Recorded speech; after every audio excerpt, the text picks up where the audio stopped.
like Your son is directly on your feet. So Rohit, Yeah. tell me about how you have been improving in writing your papers recently. Okay. So I don't have any set process for this. Like, I haven't taken any courses where I should have been, but I haven't. I've just learned from my experiences. So currently, whenever I write a paper, one thing I've stopped doing is procrastination. So whatever comes in my mind, I just put it there. Everything. I don't care about the page limit of any conferences or journal. I don't care if I'm repeating the same thing again. That's fine. So I set like sprints. So what I do is, so let's say I take 3 hours. I sit in one sitting for 3 hours and write the whole introduction without thinking anything about it, like whatever comes to my mind. And I do this with every section I have.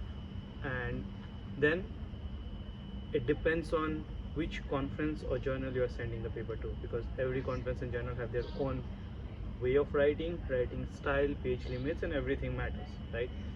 So I have learned from a supervisor that the one of the way which I like is to do is that take 5 papers of that particular journal or conference and go through them and make sure that those papers are not related to your work.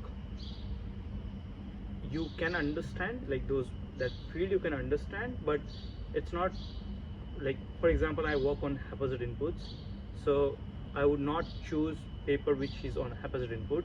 Maybe I'll choose some paper on reinforcement learning, let's say, right? So what happens is that I go through their, say for example, abstract. I go through their abstract line by line and try to understand what the line says.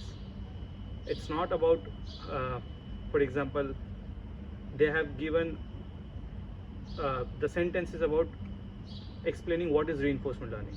My takeaway is that the first sentence is about what is reinforcement learning. So when I have to write my paper, my first sentence would be what is uh, haphazard inputs. So I try to make this correlation. And why I choose 5 papers, because within the same conference or journal, you can, different papers approach it different way. But if you pick these 5 papers, you will find majority of this, and you can choose, right? You do not need to go exactly that way, but sometimes it helps. Sometimes you can just, if your story line is in a way that does not help, you can just modify. That's fine.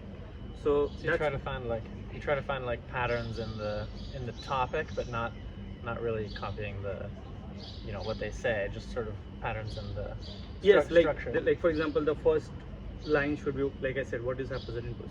Now, so that's I do. But abstract is easier in the sense that it consists of 5 or 6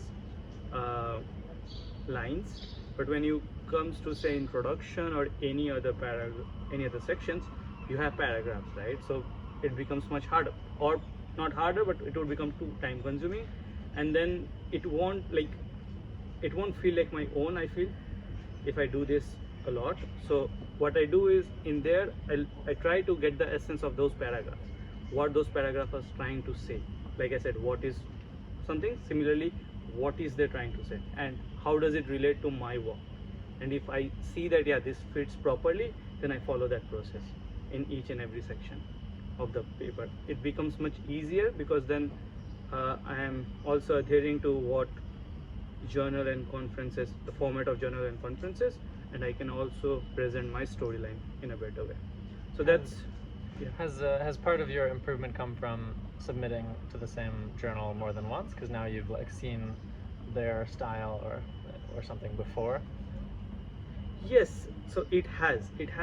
So a lot of this improvement has come because of rejected papers, I would, to be very honest. Because like one of the paper, it got rejected in first conference. We improved it from what the reviewer said. We sent it to the second conference, it got rejected again, and we found out, okay, where is what they said. Like, because the first reviewers were comments on writing style. So I figured, okay, what is that I'm doing wrong. right?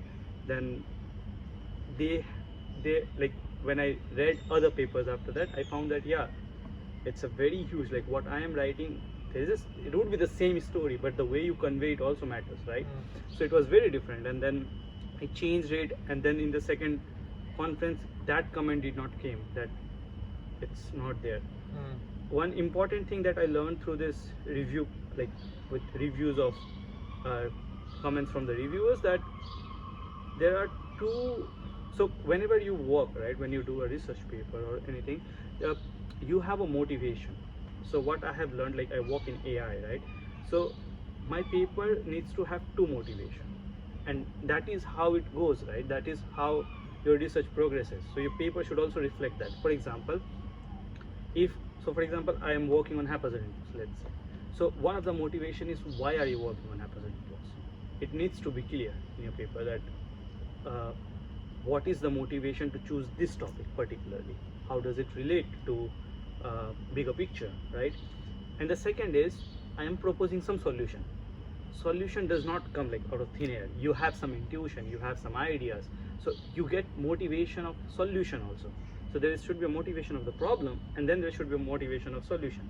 A lot of papers, even when I started writing, my motivation was not that clear. Like, it is there, but I can understand my motivation, others can't. Like, I could see that. So now I explicitly write these two paragraphs, that what is the motivation of my paper, my problem statement, and what is the motivation of my solution. And then I like put it whichever way comes better, but I write it explicitly. Like when I start my project, I write the problem motivation, and then when I come up with a solution, I write the motivation of this solution. That's the first thing I do in every paper nowadays. It helps me in making my storyline also, because it helps me on forming, okay, when you write your motivation or solution, right, it helps you to explore other aspects of your research. So not only in paper writing, it also helps you in researching also what more you need to do. So yeah, that has helped a lot. Excellent. Thanks for sharing your thoughts. Yep, thank you. See you again.